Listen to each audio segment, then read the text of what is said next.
Hello, and thank you for participating in our training program. Today, we're going to be talking about shy and fearful dogs, something that most of you have probably at least some experience with in your shelters, as we all know those can be very scary places. But first, let us introduce ourselves really quickly. I'm Morgan Rivera. I am an account manager here at Good Pup. I'm a CPDT and I also have a master's degree in shelter medicine. I've been working in shelters for about 20 years now. And most recently, before joining the Good Pup team, I worked for the Humane Society of the United States. Hello, everyone. My name is Jenny Clutterbuck. I am also an account manager here at Good Pup, and like Morgan, have spent about 20 years working in animal welfare. I am a certified trainer, and about 12 years of those 20 have been spent specifically in shelters, working primarily in a behavior and training capacity. And I'm very excited to be here with you all today, and look forward to joining you in our live Q&A as well. Today, we are going to talk about what fearfulness is, why some dogs are fearful, what it looks like when a dog is fearful, and finally, we're going to talk about how to work with those fearful dogs in our care. What is fearfulness?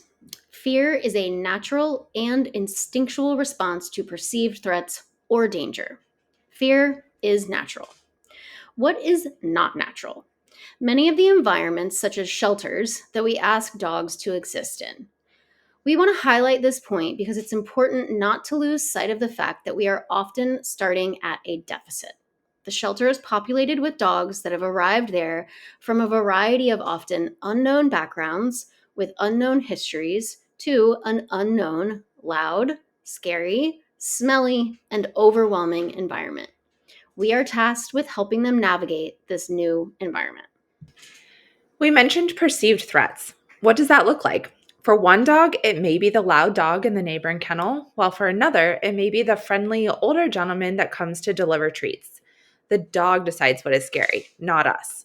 It's important to recognize that fear is not just an emotional state, but also a physiological one. Fear triggers the release of stress hormones that can affect the dog's entire body. Cortisol, the stress hormone, has been documented to stay elevated for up to 2 weeks after a stressful event. What happens when the dog is then living in a constant state of stress? Diarrhea. But seriously, this constant stress can lead to not only the emotional and physiological struggles, but also medical struggles. And here is where we stop and say the rest of this webinar assumes that the dog has been medically cleared. If you haven't already heard it a million times before, we'll tell you once more. Medical concerns can outwardly manifest as behavioral ones. We can't necessarily see into a dog's gut, but we can see them cowering in the back of their kennel. So always address medical as step one in your plan for an individual dog. Okay, so why are some dogs fearful? Not all dogs that exhibit fear in the shelter environment are doing so because of a history of abuse or neglect. We've all heard the gut wrenching, tear jerking stories about puppies found in dumpsters or dogs that are afraid of men because they were abused by one. But the reality is, this simply isn't always the case. While past trauma is often our go to reason for why a dog is fearful, for plenty of these dogs, other factors, such as genetics, can play a role. Did you know that when a female dog is pregnant, if she experiences high levels of stress, cortisol can actually be passed on to her puppies while they are in utero? Other genetic components can include breed characteristics and inherited traits. It's important to understand that genetics and or trauma alone do not determine a dog's behavior though. Environmental factors, early socialization, or in many cases lack thereof, and experiences all play a significant role in how the dog in front of you got to be the way they are. A dog that missed early socialization or was lacking in it can have less positive exposure to new environments and therefore often less resilience when faced with new experiences. So, what do you think of when you hear the words fearful dog? Let's take a look at this friend right here on the page and let's describe what we're seeing. Looks like tense eyes, the pupils are dilated, her ears are back. Her body definitely has some increased tension. You can't see it in this photograph, but this girl was shaking and trembling. She's got a tucked tail. She definitely also was doing some freezing, and then she also was doing a raised paw. The fear label generally conjures up images like this one or of the dog on the last screen, a scared dog cowering and trying to disappear into their surroundings. But in our work, it's important to remember that fear can also look like this. The dogs on this slide may be at a glance labeled as aggressive, stubborn, maybe avoidant. But if we stopped there, we are doing them a large disservice. These dogs may actually be displaying these behaviors because they are rooted in emotion. And what is actually happening is the dog is experiencing and reacting to significant fear. So, with that said, fear can not only look like the wallflower, but it can look like the dog baring its teeth at the front of the kennel, too. So, now for the bulk of today's discussion, how to work with these fearful dogs. For the purposes of this webinar, we're going to break this down into 4 parts: environmental management, structure and routine, mental and physical enrichment, and training and behavior modification. Up first is environmental management. We know it's not always possible, but if you can, simply remove them from the environment by placing them in a foster or even temporary sleepover home. If that's not an option, next look at how you can provide your fearful dog with a safe space. This may look like a crate in their kennel, moving them to a quiet room or office if available, and if not available, perhaps it's just a quieter run within your shelter. Next, you want to reduce noise and visual stimuli to the best of your ability. Some ways to accomplish this are by adding visual barriers, such as blankets or tarps. Again, look at the kennel they are currently in. Can they be moved to a lower traffic area? Are they next to a noisy neighbor or to the door that leads in and out? Also, pay attention to what's in their line of sight. To us, a hose or a broom isn't necessarily scary, but it may just be the thing that sends them cowering in the back of their kennel. We've talked about what you can remove, but let's also talk quickly about what you can add. Simply playing calming music or even an audiobook can help to muffle and drown out the jarring and overwhelming noises that are unavoidable in the shelter setting. And let's not forget about those powerful noses. Adding in calming pheromones such as a DAP diffuser or even simply spraying diluted lavender essential oils can go a long way in reducing some of the stress of unfamiliar scents such as bleach and other cleaners, as well as the scents of unfamiliar dogs and people. Again, assuming the dog has been medically cleared, another conversation worth having with your vet team is regarding behavioral support meds or supplements that they may find helpful. Supplements and pharmaceuticals are a massive topic that entire presentations can be dedicated to, but we will leave it as this. Explore those as an additional tool in your fearful dog toolkit. Next up, we are going to talk about structure and routine. At the most basic level, anxiety can be described as the fear of the unknown. So, by creating a predictable routine, the dog begins to learn what to expect to happen next. In the perfect world, this means daily activities always occur in the same order and at predictable times each day. For example, after cleaning, a dog is always left with an enrichment item, like a stuffed Kong. The dog begins to learn that while the cleaning experience may be unpleasant, immediately after, they're going to get something that they really enjoy and the opportunity to decompress. This can be a daily schedule that is broken down into hourly increments if you have the staff and volunteer power to carry that out. But we know that for many of us, this may need to look like something more simple.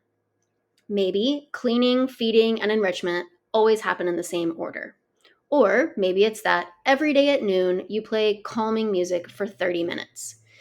The important message here is to do your best to develop ways that you can provide the dog with some sort of structure and predictability in their day.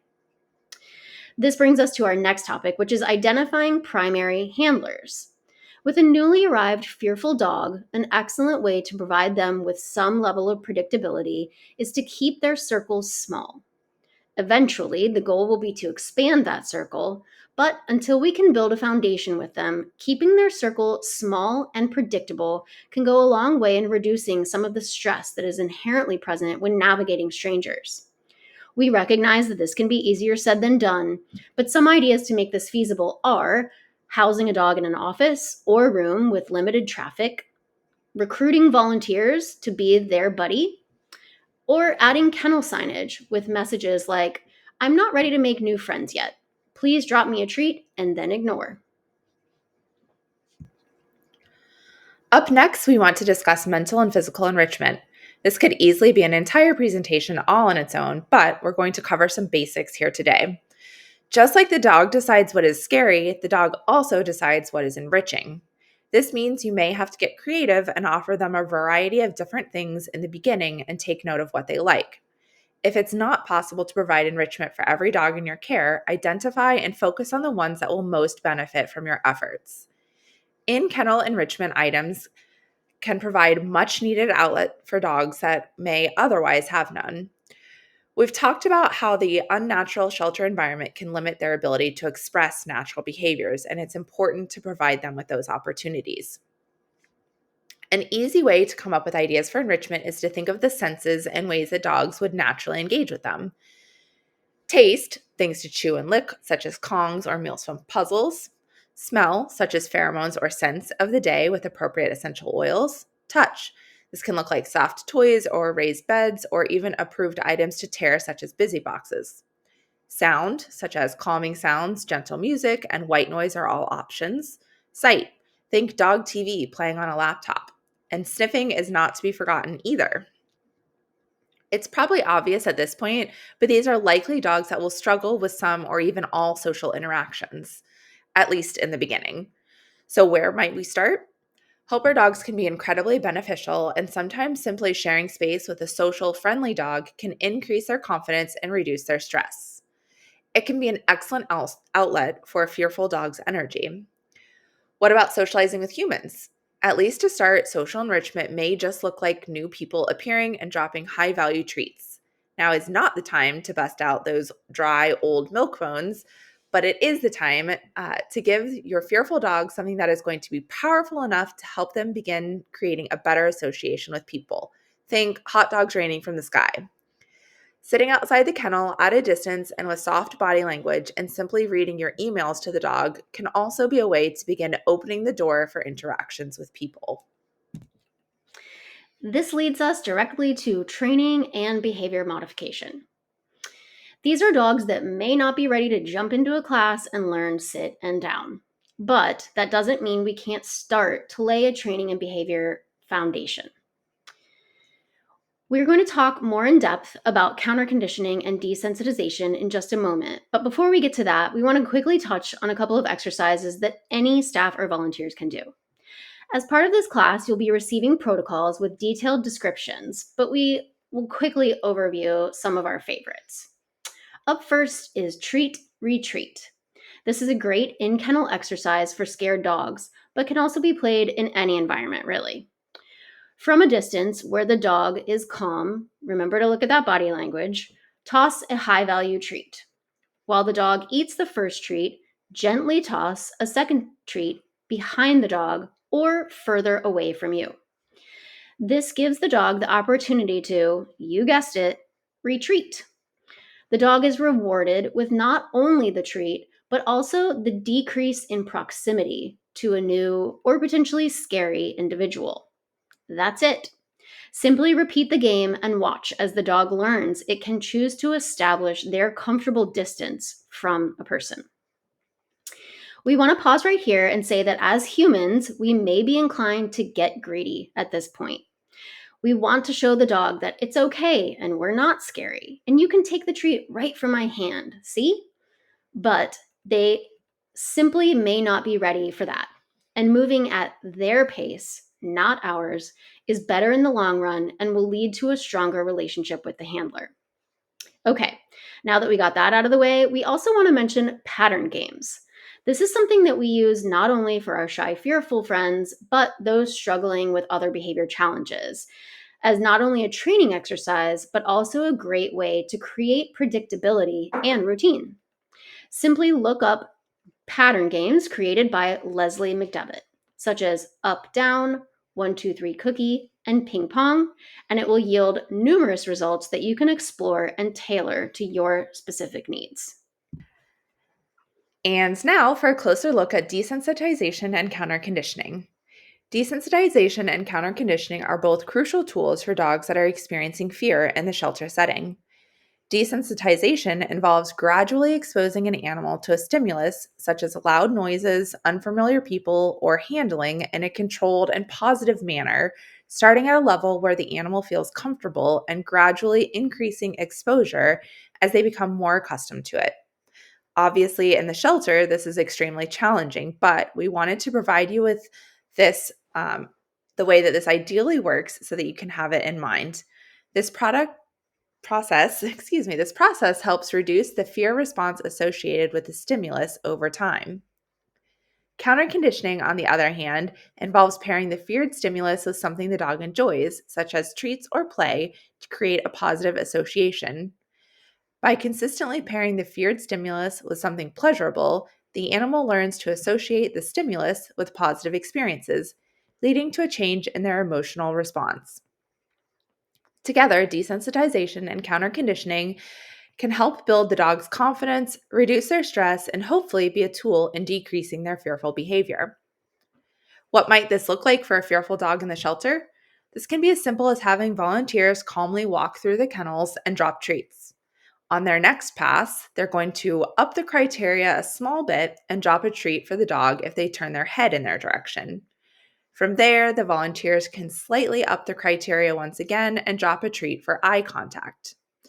They are starting to counter condition the emotional response to the human approaching and desensitize the dogs to scary things like the human approaching their kennel. We know that the first few times leaving the kennel can be very scary, so if possible, have their first trips be to something wonderful. For example, if they're known to be social, having their first couple of times out of the kennel lead to a play date will go a long way in increasing their confidence when leaving their space. At the end of the day, we know seeing a terrified dog in your care is difficult and can be emotionally draining for staff and volunteers alike, as well as the dog, obviously. We hope this presentation and your upcoming Q&A give you some actionable tools to help you navigate how to best help the fearful dogs in your care. We look forward to seeing you all at the live training session, and don't forget to bring your questions. But if you have any that just can't wait until then, please feel free to email us at shelters@goodpup.com. Thank you.